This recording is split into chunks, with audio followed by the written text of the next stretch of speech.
Hey guys, Tom Davis here, America's Canine Educator. Hope everyone's doing well and safe during this crazy time of the coronavirus. So today I wanted to go live. When you guys get here, like this video for me. Do me a favor, let me know that you're here through the like button.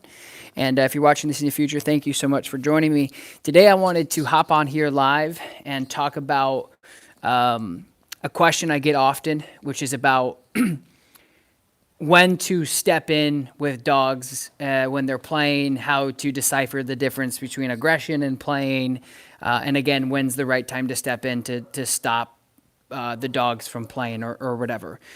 So one thing I will say is dogs speak dog better than us. So when they communicate, they are communicating with each other, and they know, for the most part, depending on age, which I'm going to talk about in a minute, whether or not the other dog is playing or not. So a lot of times us as humans, we hear growling, we see teeth, they're rolling each other over, they're playing, they're having a good time, and we get the question a lot of where do I step in? Should I step in? When to step in? How to step in? And so I want to go over that today. And then at the end of this one little segment here, I'm going to answer your questions after, which is always really fun. And if you guys are here and you're joining me, please do me a favor and hit the like button. That would be awesome. Thank you. So, all right. So again, dogs communicate via their teeth. Dogs communicate via their mouth, and they may show signs of vocalization, and what may look like aggression to us probably isn't really aggression. So again, dogs have a bite force that could potentially break bones, so they're very, very powerful. And when they're playing and they're rolling each other around, it really is play. And you will see one dog trying to get away from the other dog if it's something that they're not enjoying. The other dog will try to run away. The other dog will show their back and try to discourage the other dog from playing, and so on and so forth. And so when they are playing and you see the teeth and you see the dogs and you hear the dogs and they're playing, it's okay. Let them play. Now, I think the really big question and the most important thing to this scenario or this subject is, when do you step in? And that's what I really want to talk about. Now, for an example, my Dutch Shepherd, Lakota, which you guys met yesterday, and Thompson, which you also met yesterday, my St. Bernard, they're both two ends of the spectrum. One is my Lakota is a Dutchie. She's very excitable. She's very high energy. She's over the top with just about everything she does. And then my St. Bernard is the exact opposite. He's very calm, cool, and collective. He likes to sleep a lot. And so when she comes in, she gets very excited to see Thompson. And so she'll get really excited and she'll go up into his face, and we call it pretzeling. So she'll wrap her whole body around him and she'll get really excited and lick him and throw his jowls up in the face, and he's just kind of just sitting there looking at us. Now, I know that's not necessarily play in what we were talking about earlier of like, is it aggression, is it not, how to tell the difference between their vocalization and things like that. But I step in when I can just see him getting annoyed, if he's just trying to lay down and she's just all over the place getting crazy. That's when I step in to say, like, okay, enough is enough. I'm going to turn off the heat here because it just kicked on. Hope you guys are well, by the way. If you guys are here in the live, go ahead and like this video. I'm at the facility today, as you guys can tell, a little bit different from my living room or my dining room. But so that's when I step in, is when I feel like, okay, my dog's getting super annoyed. I'm going to stop this. I'll say, okay, Lakota, like, leave him alone. Go lay down.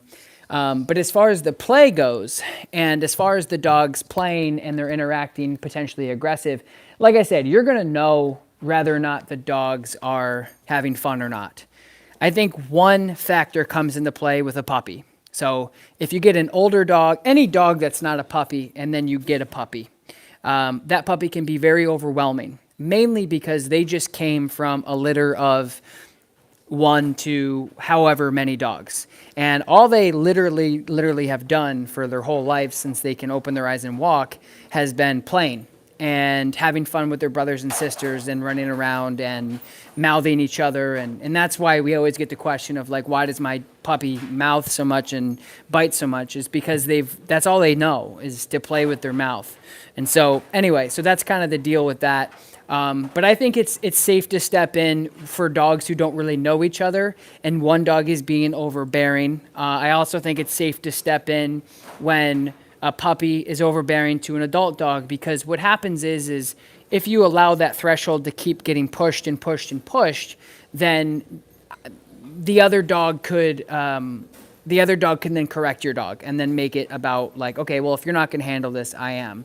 So I think that that's that line of, if you know the other dog is eventually just going to snap and correct another dog, and you don't want that to happen, especially if it's a puppy, because they don't know any better and they're being very adolescent and innocent, if you will. They're very vulnerable and susceptible to a correction from an older dog because they don't get the hint. At the same time, they also get the opportunity to learn from an older dog or another dog that what they're doing is not appropriate. So anyway, that's kind of the deal with that. So I think that kind of answers the question about when do you step in. I think it's just a matter of, and then I'm going to answer your questions. Like I said, I think it's just a matter of you guys being able to decipher. Dogs play. They play with their teeth. They play with their mouth.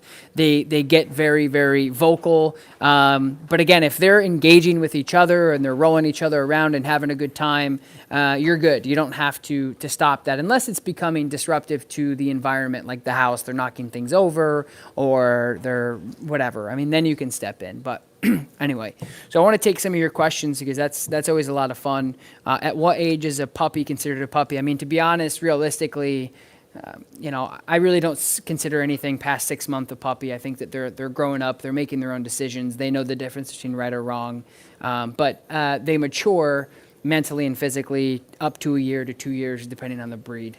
Let's see. Olivia asked how to deal with stubborn owners. See, that's a good question because historically for me, I train a certain way. I'm very open about the way that I train. I'm very transparent about the way that I educate.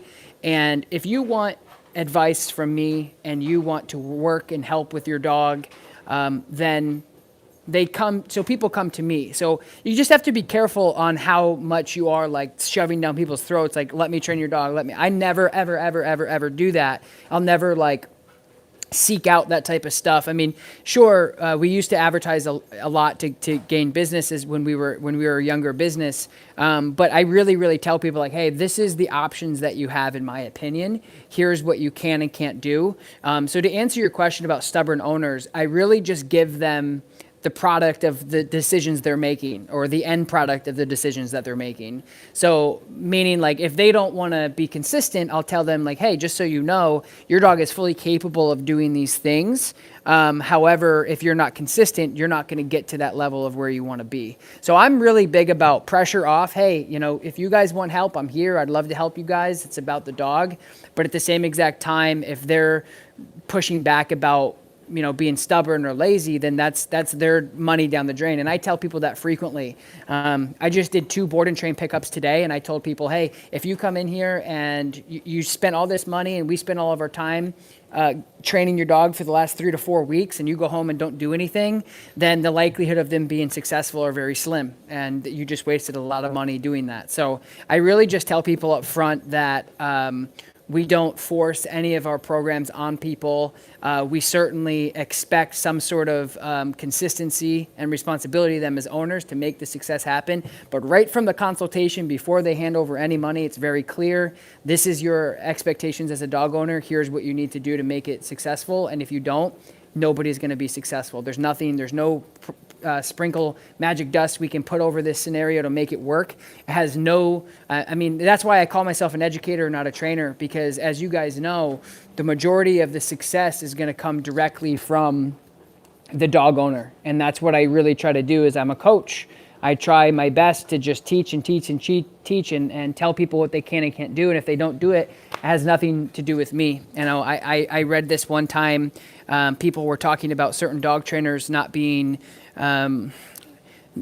effective in the future. And it's like, no crap, they're not going to be effective in the future because the time that we have as dog trainers have literally very little to do with the success in the dog and a scalable rate. It has nothing to do with in 2 weeks, the dog still should be fairly trained, but if the owners aren't doing anything, it's not going to be trained at all. So you can't judge a dog from, it's just like building the house. You can't judge a builder by letting somebody live in the house for a year, completely trashing it and going in and saying, this house sucks, that builder sucks. It has nothing to do with the actual builder that built it from the ground up, and it was really nice when they got it. It has everything to do with how you maintain it and maintenance. So that's how I deal with a lot of that stuff. Laura asks, does it get hard when people don't listen to you? How do I handle that?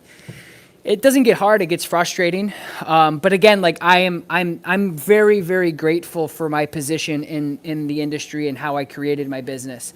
Again, like people, I am very clear and upfront. Yeah, it's frustrating to see the dog go through. You're looking at the dog and you're like, man, this dog could be so good, but the owners aren't paying attention and they're not following through. That's very frustrating.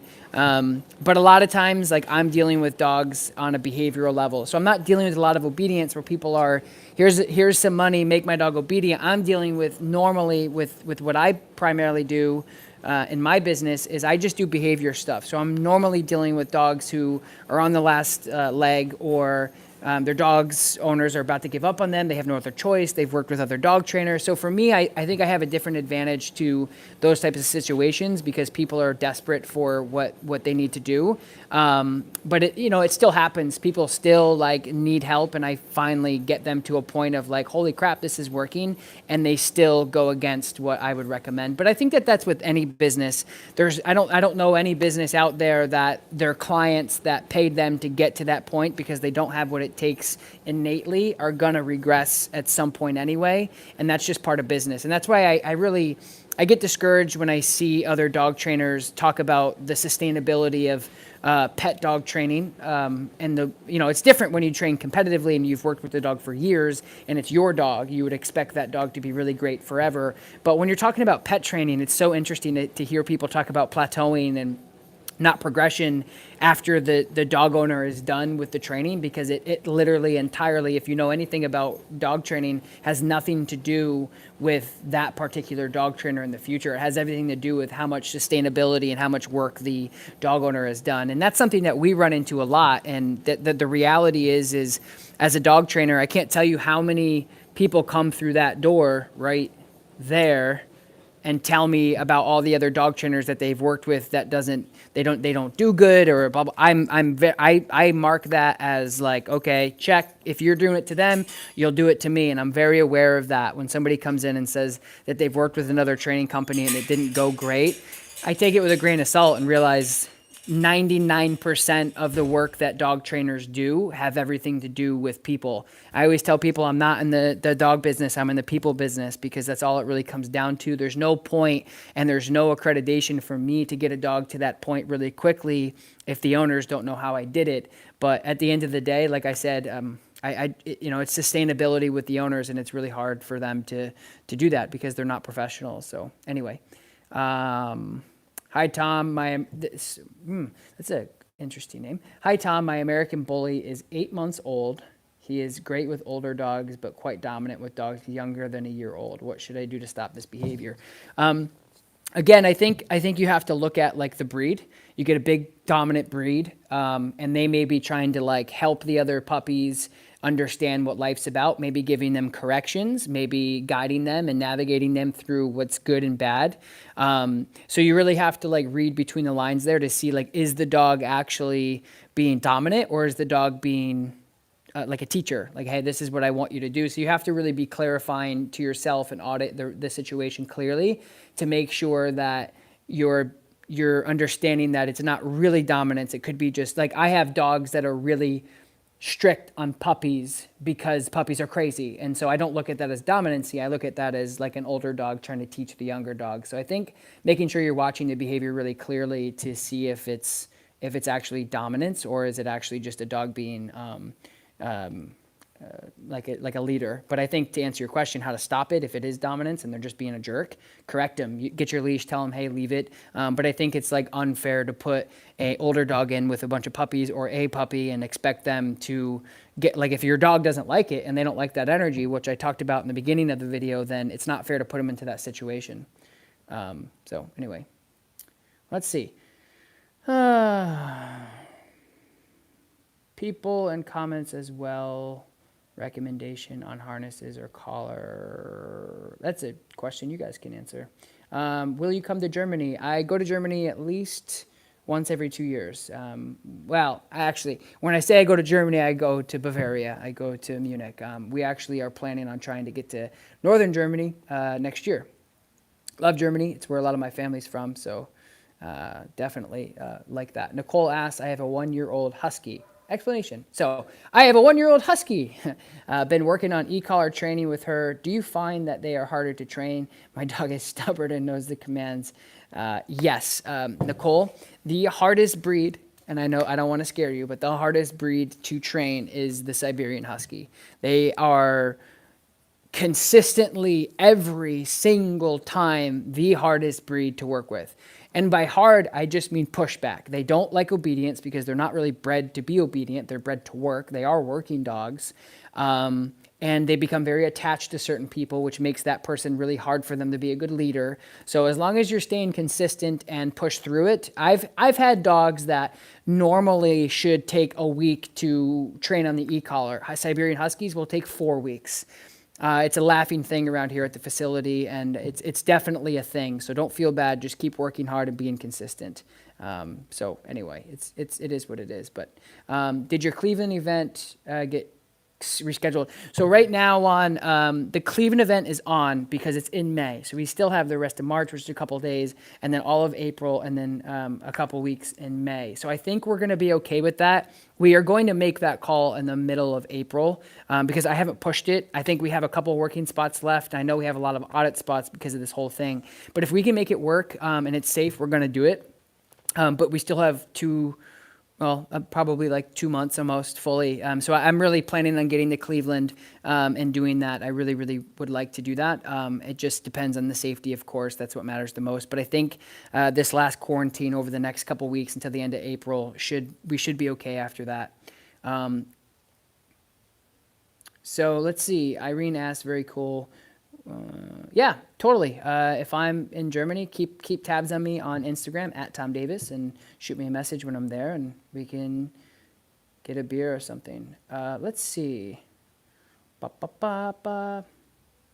do you think about Bernese Mountain Dogs? Ariel asks. I like them. I think they're cool. Again, like knowing your breeds and knowing their purpose and what they're supposed to do. Like they're not going to be competitive obedience dogs and getting out there and working on like high levels of obedience, but they're great dogs. They're good family dogs. They're sweet. They're funny.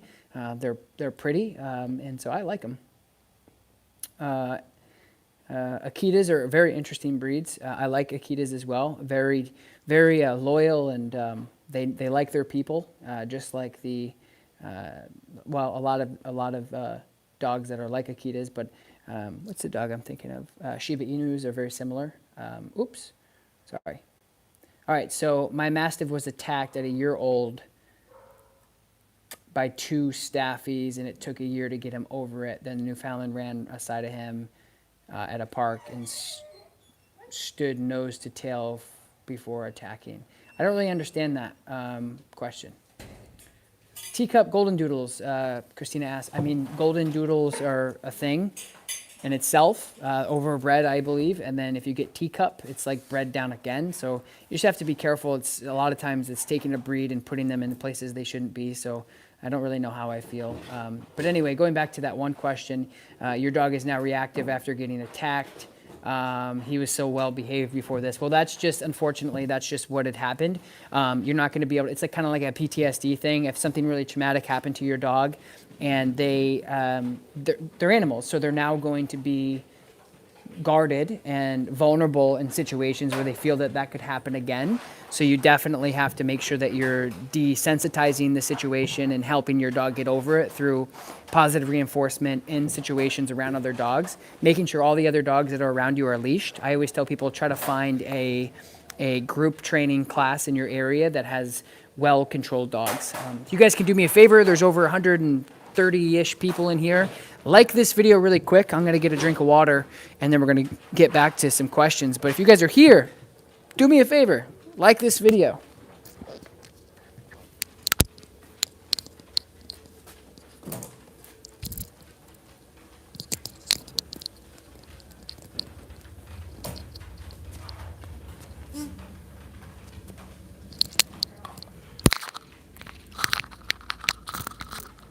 All right, we're gonna get right back. Hey, wow, 20 people liked it.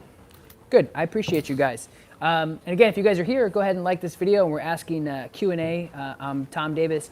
I'm a professional canine educator. I help people with their dogs and relationship-based problems. Going through the sort of thing. Yes, they are. Let's see. That's a good question, Ross. What was your hardest case you've ever worked on, and how did it go? Ooh, that's a good question. It's a really good question. I had this, all right, story time. I had this one German Shepherd that came in. I can't remember his name. He came in, it was the hardest case because this particular dog so I would like to say that I've only had maybe one or two dogs in my behavioral cases that I've worked with that I haven't been able to push past like the breaking point of them getting better. Because it was a lot of genetics. So anyway, this particular German Shepherd came in. It was the most reactive dog I've ever worked with. Just would not stop, was so consistent on reacting. The owner did everything right. This was probably 3 years ago now. And I could just remember this dog not breaking down. And for me, what I like to do is really get the dog to modify the behavior. If they're reactive to strangers, I want to get them not reactive to strangers. So I think ultimately, I would mark it as like the hardest case just because I wasn't able to modify that behavior. And that is very rare. Like I said, maybe one or two cases out of my career I haven't been able to do that in, knock on wood. And that was one of those cases. This dog just would not let me near his owner. This dog was so aggressive, barking, has attacked multiple people. And it was one of those cases of like, you know, when you talk about the quality of life of the dog, I mean, this guy had a really good handle over him after he realized, you know, what is happening with his dog and the behavior. But we did everything right with management. And I don't know where the dog is now and what he's doing, but that was a really tough case for sure because I pulled a lot of rabbits out of my hat to make it work. And I would like to say I'm pretty creative when I'm out there with dogs, and it was pretty tough. But that's kind of how it went. This dog would not stop, did not care about anything. He would just react every time, and he was serious about it. And I think that that's what made it the hardest thing. Is I get a lot of dogs that act like they want to bite me. I get a lot of dogs that you know, whatever, look like they're going to bite me. This dog would have every single time. I think that was the hardest part. So anyway, let's see. What are your thoughts on dog agility? Is it helpful with obedience training? Sure. Anything that you can do with your dog productive is great. Anything that you can get out and do with your dog. Agility is great. Barn hunting is great. Fly ball is great. Dock diving is great. Anything that you can go out and give your dog a job and give them something to do is wonderful. Now, agility is kind of different from obedience, but they definitely flirt with each other on some things, you know. But yeah, I think it's great. Yeah. What do you think about Dutch Shepherds? I really want one when I'm older. Well, I have one in that picture right there. So I have a Dutchie. They're good dogs. You know, they're very similar to a Malinois, making sure that you know how to, they're not, so like in the dog world, Dutchies and Mallies are something that you're going to want to get when you're experienced. So you don't want to, Dutchie and a Mallee is not a good first dog. It's not a dog that you want to just, and it doesn't have anything to do with like how good you could potentially be. It has everything to do with how good you are right now and the experience you have right now. If you're not experienced with working dogs and high drive dogs, not a good breed. Same thing with like Border Collies, Aussies, those types of dogs people overlook because they're not like a German Shepherd or a Dutchie or a Mal or a Rottie or whatever. They're still high-class working dogs. You got to be careful what you get. So anyway, who are your favorite? Oh, this is a good question. Hey, if you guys are here, like this video. Do me a favor if you're here. Let me know you're here. Who are your favorite YouTube dog trainers? You know, that's a really interesting question. I'm glad you asked that. So I don't watch a lot of other people, and I'll tell you why. Here's why. And the same reason why I don't follow. There's so many great dog trainers, very skilled, much more experienced than me, better than me. There's so many great people out there. But I can tell you that I don't like following other dog trainers on social media because when I go to try to do something, and if I watch what they do and I'm similar and I do something the same, I have a guilty conscience, if that makes any sense. So I don't like watching I like watching dog trainers that are very different from me. Like I watch a lot of positive reinforcement trainers only, because I know that I can gain something from them, but I'm never going to like repeat that information. So for me, that's a great question. I'm really glad that you asked that. I find myself disconnecting myself with watching other dog trainers. I shouldn't say, I definitely watch other dog trainers. Larry Crone is a great dog trainer that I watch. My friend Tyler Muto, Forrest Mickey, Michael Ellis, all of those trainers, like the whole Learburg crew, I pretty much grew up on. But I don't like search and try to find other dog trainers that I don't familiarize myself with, just because of that reason. I feel really guilty if I repeat information that I was going to say regardless that they said. It just like, I don't like that in my head. It kind of like makes me, I don't know, feel a certain way. So it's a really great question. But to answer your question, I really don't like actively try to find those type of people, only because that reason. But I definitely like watching a lot of dog training seminars, new things and things like that, podcasts and stuff. But I just try to like not, because it gets very political, especially if you're talking about dog trainers that are, disagree with everything you do. And I just try to do my own thing and go with what feels good with me. And I watch a lot of my friends that I've been acquainted with for many years that I have the opportunity to work with, like all the people I just mentioned. So anyway, so I hope that answers your question, but I just have some sort of like, same thing with Instagram. I don't like there's so many great trainers out there, but I try not to like follow them, because I don't want it to like spark anything in me when I'm training in the future. So anyway, let's see.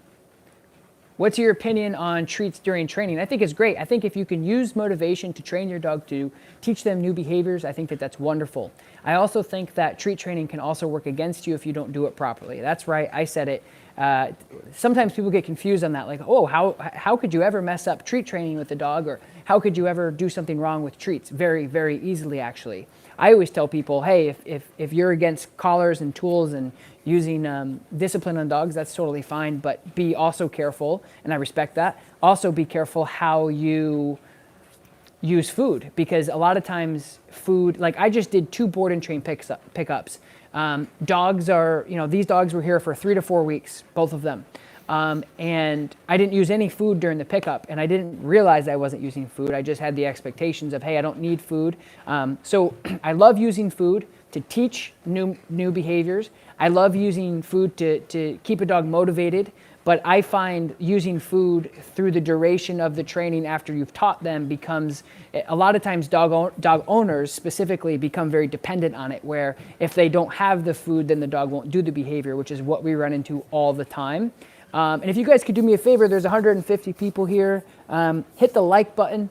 I'm going to take a sip of water. I'm going to keep answering your questions if you guys keep bringing them in. But do me a favor and like this video when you're here. Please.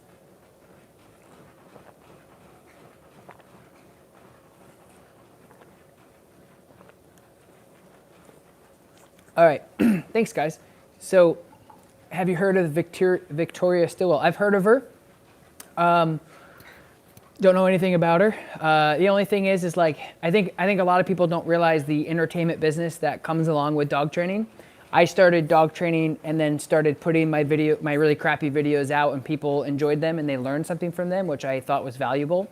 There's also other people who don't really know dogs that well, don't really train dogs, but they have signed an entertainment contract to go on TV to create people to get to you. So when you're talking about people who are national television and have big networks backing them, most of that is smoke and mirrors, to be honest. You have to just be careful on what you see and high production values. I've been a part of, oh my gosh, I can't tell you how many times I've been a part of networks pitching new ideas and filming pilots and working with people from all over the world in the entertainment business on every end of the spectrum, from you name it, to streaming services, to networks, to so on and so forth. And I've had those really big meetings, and a lot of times it's a hairy slope. It's an interesting thing. So when you're talking about big things like that, a lot of the creativity and the content that is actually distributed to the audience, such as yourself, is not exactly what happened. And I find that's why for me, those opportunities of doing big projects on those platforms, I'm a little hesitant to, because you got to be careful, because they're not in it for you. They're in it for money and for people to watch what you're doing. So anyway, I don't know anything about it really.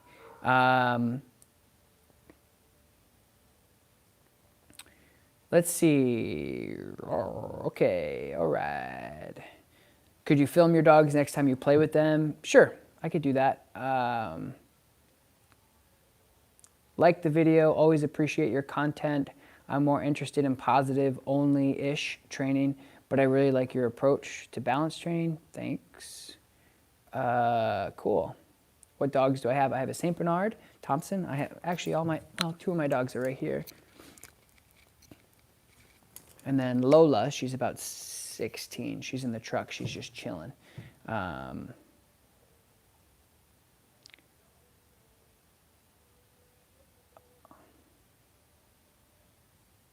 Let's see. I have a female German Shepherd, and I hear they can't live with other female dogs. Well, I'll stop right there. That's not true. German Shepherds, doesn't matter the sex of them. They can live with any other dogs. That's definitely not true.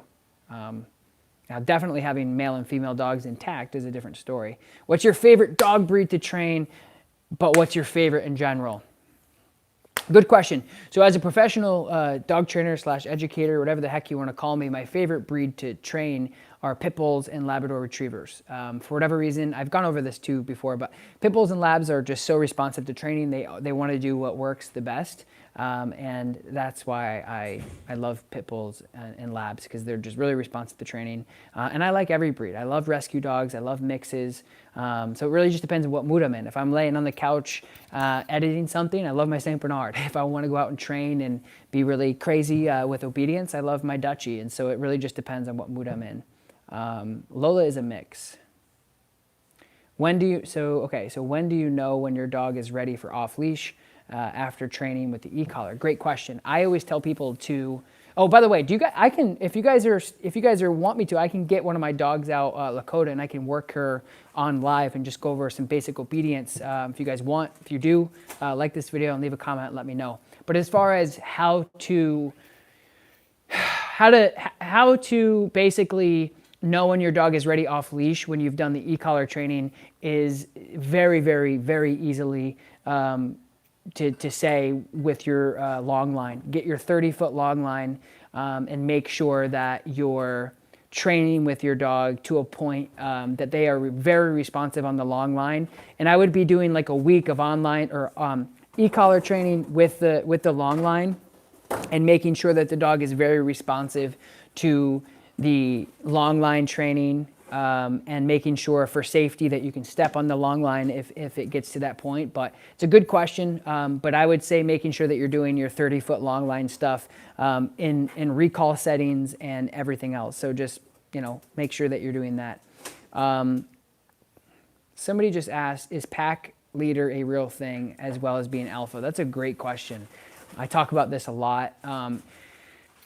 Yeah, I mean, so again, commercially, when we talk about the alpha thing, that's a big Cesar Millan thing. I have a lot of respect for Cesar Millan. I have a lot of colleagues that work directly with him and are very, very well represented. And I think he's great at what he does. I think, again, being on national television, it doesn't matter if you're on there literally touching dogs and saving their lives. People are going to hate it one way or the other because a lot of people are watching you. So the whole alpha thing obviously got really popular with the dog whisperer.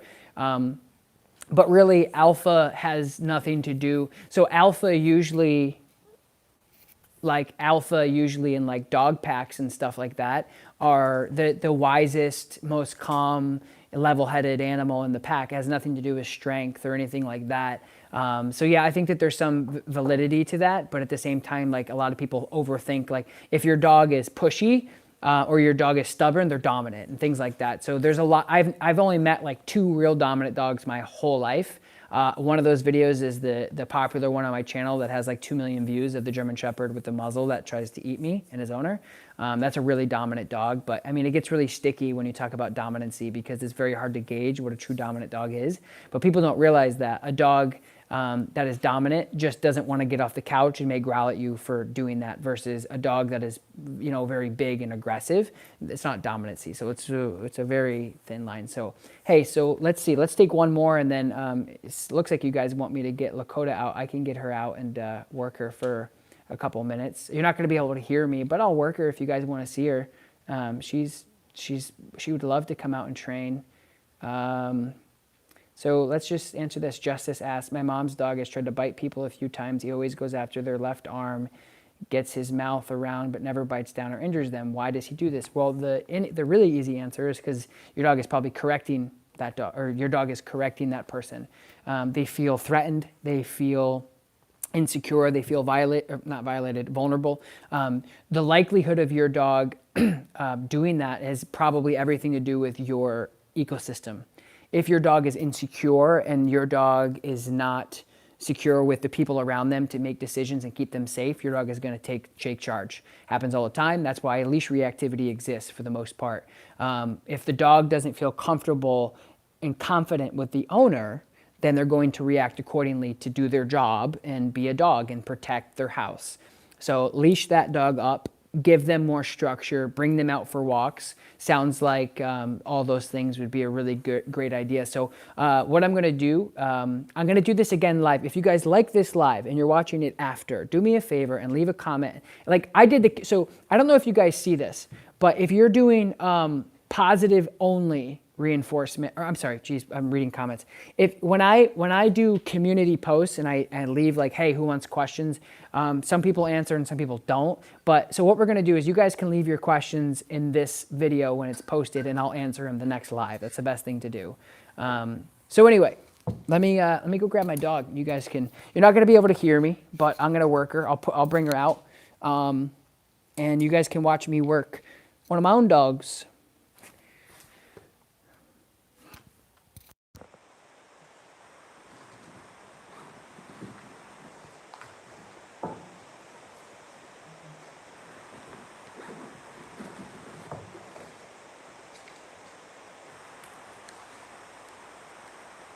And if you guys want, I'll bring Thompson out too so you can see him. I'll let him outside. A lot of people ask me about him.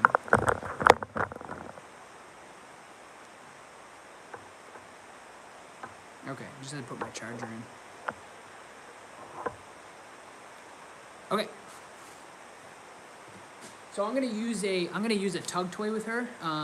So it's something that we talked about in my last video, but I'm gonna use a tug, and we'll just do some obedience routines, and you guys can see her work with me, and it'll be fun.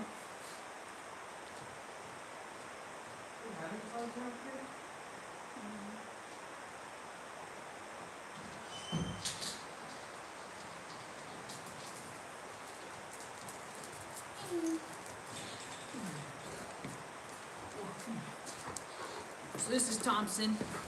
Oh, buddy. Oh. It's about 11 years old. Here's my big buddy. Here, let's go outside.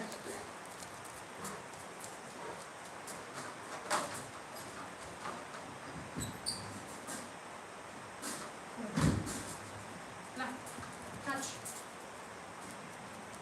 Coucher. Stay.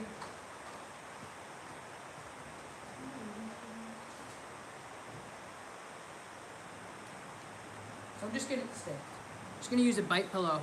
So this is a wedge. So it's something that's used for building drive in dogs, teaching them bite techniques, teaching them grips, all that stuff. So I'm gonna be using this as her reward because my other tug I think is in my truck, and I don't want to waste your time and go out there and get it. So I'm gonna work her on this.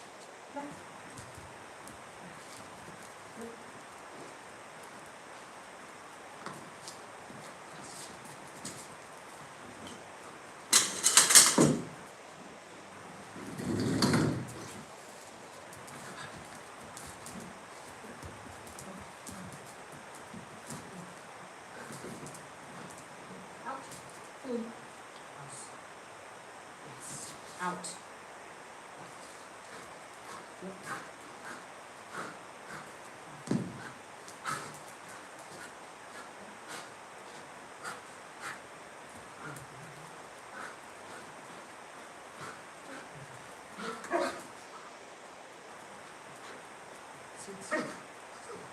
So I'm gonna do a little bit of barking with her too, so you guys can see. She'll do a bark on command. She'll do a heel on command, obviously. She'll do like a focus heel. Yes, that is Hawk.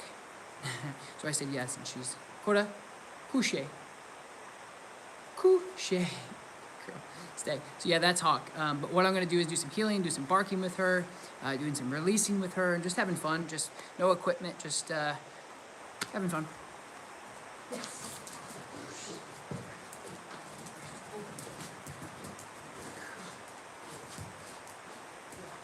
So this is primarily what you'll get when somebody asks about a Dutchie. Just being able to cap all those behaviors and work with them.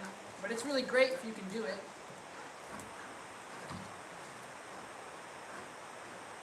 So I don't like to grab it unless she's calm, so I'll calm her down. See how she keeps jerking it out?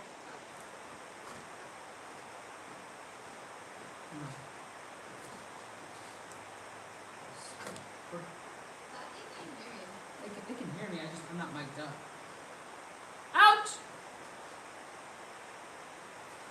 Watch. Watch.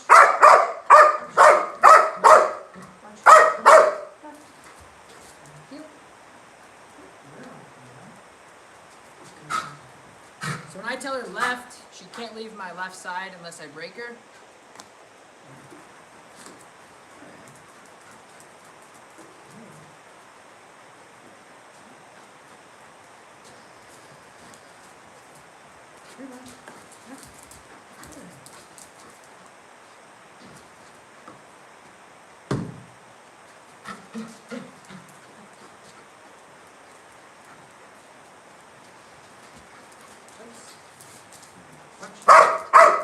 Yes. So I don't know. She likes to have fun. But if you guys can see, I don't know how much you can hear me, but so like this is what she likes the most is tug. So she likes this the best, and she's not being mean or anything like that. She's just trying to play. This is her play.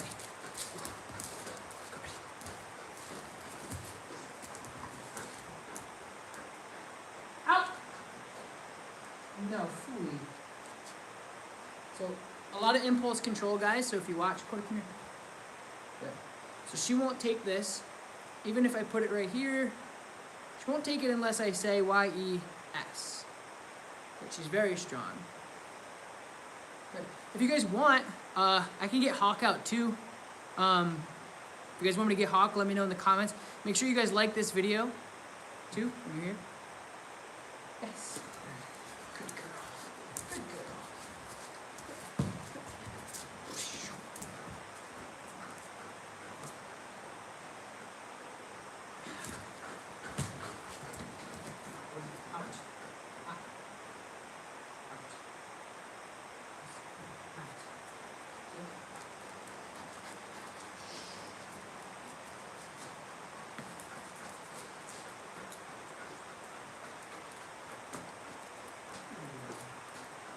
Sits, couche, couche, couche.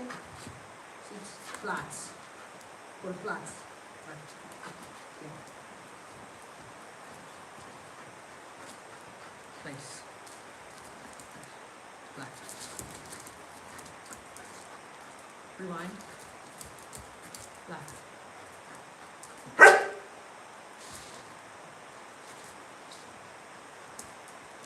Seats. Stay. So, yeah, so I can get Hawk too. He's a Malinois that we have over here in this corner. He's a goof, man. He's really, really funny. He's a lot of fun to work. I've been working with him on and off for a little bit of time. He's a lot, like I said, he's a lot of fun. He really, really likes food. He's not like that great with the out command just yet with the tug, but I'll get him out and work him. He's a beautiful Malinois. He's got a great color. If you guys haven't met him or you don't know him, he's really, really striking. I just want to make sure that my phone is charging. I think it is. But anyway, yeah, I'll get Hawk out. I'll put Lakota away. I appreciate you guys joining me. I hope this is giving you entertainment during this whole coronavirus isolation type stuff. Coda's getting tired. Coda. Yes. Good girl.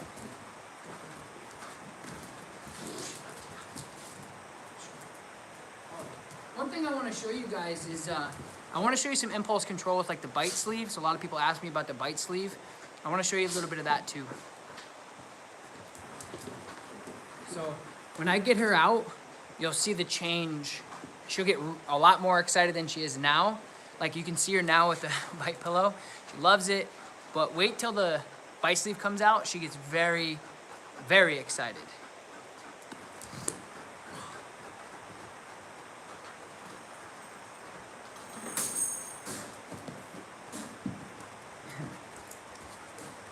So she immediately dropped the other thing and wants this.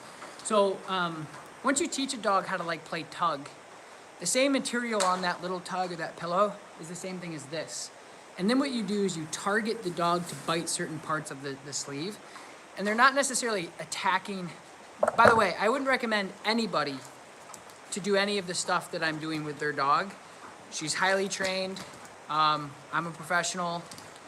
I just want to show you a couple different things of like what dogs can do because it's fun. But the bite sleeve is something that is used for high levels of obedience. Dogs have to work on high levels of impulse control as well as thresholds and where to bite and when not to bite. So a lot of people look at it as like aggression, and sometimes it is when it's trained improperly, but she loves it. She's not attacking me. She thinks she's playing tug with me with just a new thing that slipped on my arm so it looks a certain way. A lot of times police dogs are the nicest dogs ever. They're very nice to people. It's just when you turn them on to let them know, hey, it's time to work, that they can do that, which is what makes them a working dog versus just a pet. So anyway, I'll do a little bit of that. It's a lot of fun.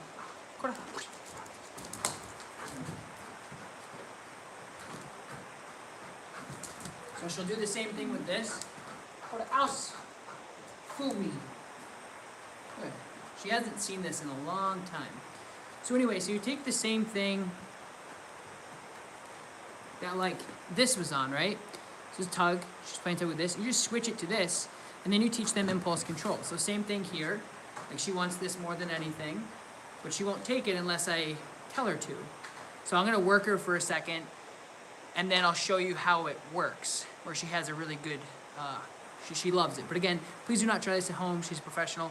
I'm a professional. She's been trained, not only by me, by other certified decoys, as well as police officers. So, left. So this is, she'll just do a bite right here. Normally we do inside tricep bites, which does hurt because I don't have a gauntlet on, which is basically a safety sleeve. So again, impulse control, push it. I see. So right when I say YES, she's gonna take a bite, she's gonna thrash, she's gonna get really excited, and she's gonna have fun with it. Yes, good girl. So that doesn't hurt at all. Good girl, good girl. And then you can let her have it. Yay. Good job. And of course, she's having a good time. She absolutely loves it. So on the contrary of like what people think that is, she's not attacking me. She's not being mean or malicious. She's playing tug with an item that I transferred over to my body through time. So don't go out and get a bite sleeve and do this with random dogs. Really not a good idea. I had one guy tell me one time, oh, I can definitely get my dog to bite me. Don't. That's a terrible idea. But anyway, I'll grab Hawk out and put her away. But the more of you guys that join here and like this video, it's a lot of fun. This is cool. Out. Good. Left. Seats. Stay.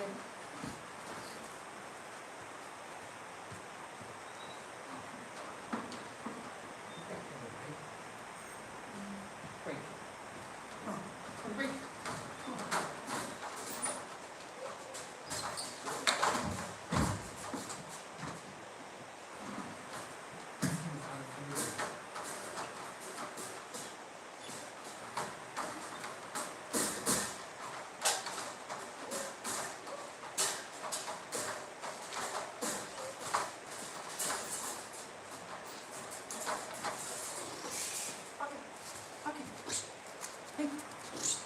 really wants the tug. Sit. So this is Hawk. He's a Belgian Malinois, so a little bit different than Lakota, just a little bit bigger. He's a male. So I'll do some healing exercises with him. Yep. I use a lot of food with him. Yep. So very motivated by food.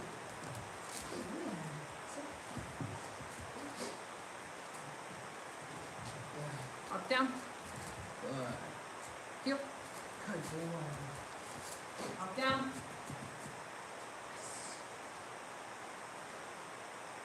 Yep. Up, sit. Yep.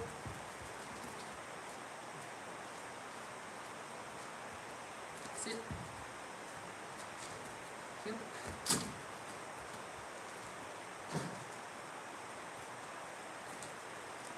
So Hawk's a lot of fun to work, and I'm gonna bring him over here so you guys can see him a little bit more. I know. Come here. So this is Hawk. How old is Hawk, Taylor?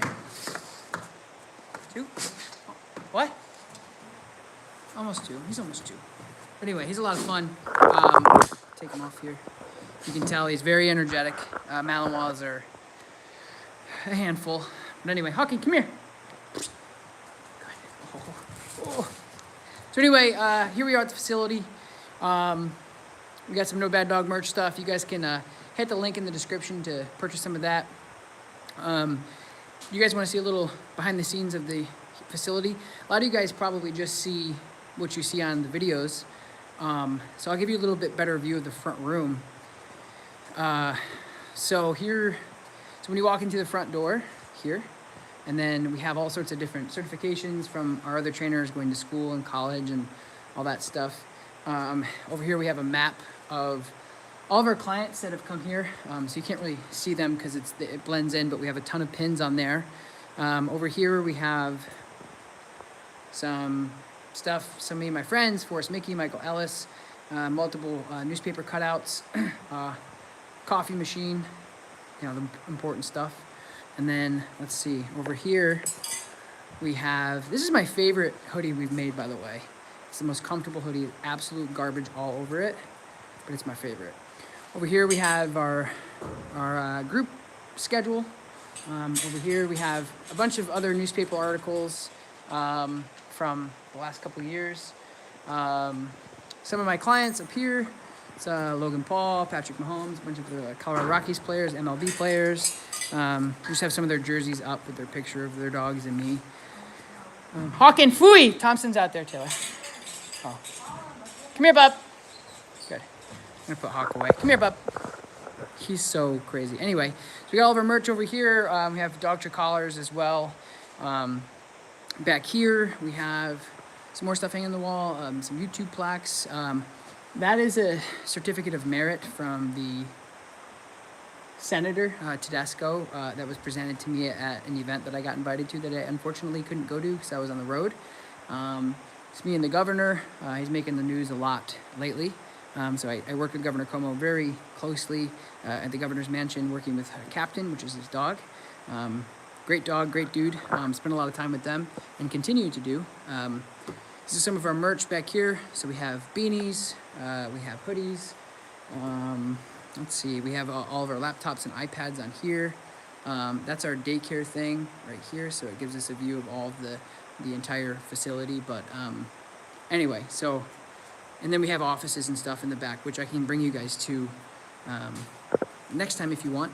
But I appreciate you guys watching. It's been a lot of fun. Hawk and I are gonna sign off.